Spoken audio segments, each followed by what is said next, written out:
POCSO का मुकदमा लग गया, जबकि लड़की तो मेरे साथ अपनी मर्जी से गई थी। मैं उसे भगा के नहीं ले गया, जबकि वो तो खुद अपने घर से मेरे घर आके रहने लगी थी कि मुझे तुम्हारे साथ रहना है। हम लोगों ने अपनी आपसी सहमति से शादी की थी, जिसमें मेरा कोई दबाव नहीं था उसके ऊपर, बल्कि वो खुद अगर कहें तो मुझे भगा कर ले गई थी कि हम लोग माँ बाप से दूर और कहीं बाहर जाकर रहेंगे आराम से, ये लोग शादी नहीं करने दे रहे हैं। फिर अकेला मेरे पे पॉक्सो का मुकदमा कैसे लग गया? जबकि जो भी कुछ हम लोगों ने आपस में किया, कोई शारीरिक संबंध बनाया, वो तो अपनी मर्जी से बनाए। फिर मेरे पे पॉक्सो का मुकदमा कैसे लग गया?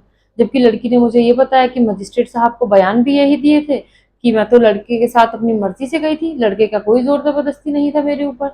जो भी कुछ हमने आपस में किया वो अपनी आपसी दोनों की सहमति से किया, लेकिन फिर भी मुकदमा लग गया। और पुलिस वालों को भी यही बयान दिया था कि लड़के ने कोई जोर जबरदस्ती नहीं की है, दोनों आपसी सहमति से था, हम लोग पति पत्नी की तरह रह रहे हैं और हम शादी भी कर चुके हैं।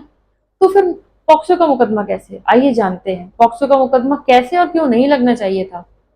भाई कान खोल के सुन लो, अगर तुम 18 साल से कम की लड़की को लेकर जाओगे, चाहे तुम भगा के ले जाओ चाहे वो भगा के ले जाए, मुकदमा तुम पे ही लिखा जाएगा पॉक्सो का, अगर तुमने कोई सेक्सुअल एक्ट उसके साथ किया है।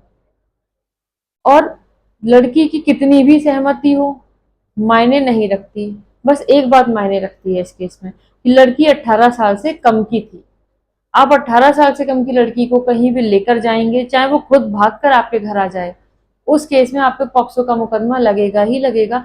अगर कोई संबंध बनाए गए हैं तब लगेगा, तब जब कोई कंप्लेंट कर देता है, उसकी फैमिली या वो खुद कंप्लेंट करती है।